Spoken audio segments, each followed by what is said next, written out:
আর খালাম্মা কথা কইতেছে, কি নিয়ে কথা কইছে উনি? আমার একটা সুযোগ দাও, আমি তবা করলাম আম্মা, দয়া কইরা আমার এই জেল থেকে বের করো আম্মা। বাবারে তুই খালি কো মা হিসাবে আমি কতটুক জমির মালিক। থানায় গিয়ে আয়ো সাবরে বলবা যে সব কিছু মিটাবে গেছে। মায়ের প্রতি আমরা সবাই অনেক অবিচার করছি। আসসালামু আলাইকুম বন্ধুরা, কেমন আছেন সবাই? আশা করি সবাই ভালো আছেন। বদসুরত নাটকের 37 নম্বর পর্বটি তো আপনারা সবাই দেখে ফেলেছেন, কিন্তু এরপর কি হতে চলেছে?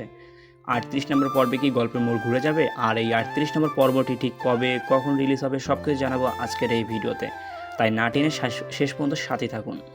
ভিডিওটি শুরু করার আগে ছোট্ট একটি অনুরোধ, আমাদের এই চ্যানেলটি এখনই সাবস্ক্রাইব করে বেল আইকনটি বাজিয়ে দিন, যাতে আপনার প্রিয় কোনো নাটকের আপডেট মিস না হয়।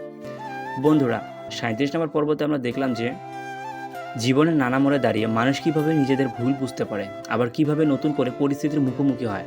থানার ভেতরে অফিসার যখন জামালকে ডাকেন, তখন জামাল তার প্রাক্তন স্ত্রী মায়ার সঙ্গে কথা বলার চেষ্টা করে, কিন্তু মায়া তাকে স্পষ্ট জানিয়ে দেয় সে কারোর ওপর নির্ভরশীল হতে চায় না। জামাল নিজের মতো করে ভালো চায় ঠিকই, কিন্তু অতীত আর বর্তমান এই দোচলে মায়া নিজেকে গুটিয়ে নেয়। মায়া থানায় আসে নিজের জীবনের নিরাপত্তার জন্য একটি সাধারণ ডায়েরি জিডি করতে।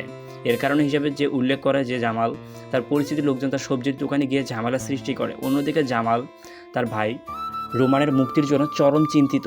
সে তার মায়ের সঙ্গে পরামর্শ করে মায়ের ভাগের বাড়ির অংশটুকু বিক্রি করে আইনি খরচের ব্যবস্থা করার জন্য সিদ্ধান্ত নেয়। এদিকে রাজিয়ার বাড়িতে এক অদ্ভুত অশান্তি চলছে। তার মা এবং ভাই হিমেল সেখানে আসার পর রাজিয়া তার পরিচিতি নিয়ে বিপাকে পড়ে। জামাল যখন রাজিয়াকে নিজের স্ত্রী হিসেবে পরিচয় দিতে যায়, তখন তার পরিবার বাধা দেয়।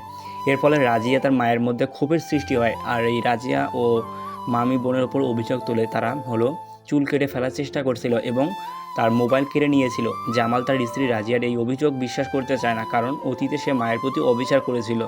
তবে মরিয়ম তাকে সতর্ক করে দেয় যে তাদের পরিবারে কিছু মানুষের আসলে স্বার্থপর এবং তারা নিজের সুবিধা নিতে চায় সব সময়।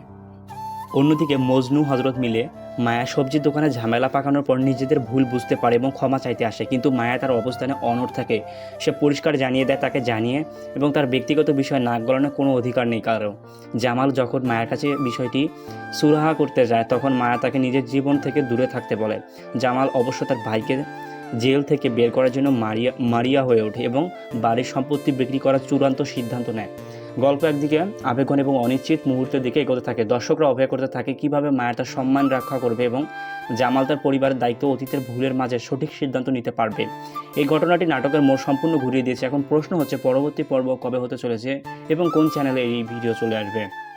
আমাদের বিশ্লেষণ অনুযায়ী 38 নম্বর পর্বে আমরা দেখতে পারি যে জামাল তার ভাইয়ের মুক্তির জন্য শেষ পর্যন্ত সম্পত্তি বিক্রির যে কঠিন সিদ্ধান্ত নিয়েছে, তার পরিবার হয়তো সেটাকে মেনে নেবে না এবং নতুন কোনো পারিবারিক বিবাদ জন্ম হবে। এছাড়া মায়ের প্রতি সবার স্বামীর অন্ধ ভালোবাসা এবং নজরদারি তাদের ব্যক্তিগত জীবনে আরও জটিলতা তৈরি করতে পারে, যা পুরো গল্পের ফোকাসকে অন্যদিকে নিয়ে যেতে পারে।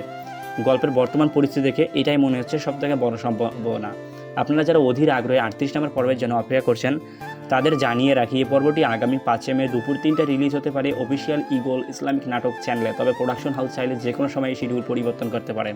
আপনার কি মনে হয় পরবর্তী পর্বে কী করতে পারে? আপনার এই মূল্যবান মতামত কমেন্টে জানান। দেখা হবে প্রিয় নাটকের নতুন কোনো ভিডিও নিয়ে। ততক্ষণ পর্যন্ত ভালো থাকুন, সুস্থ থাকুন। আল্লাহ হাফেজ, আসসালামু আলাইকুম।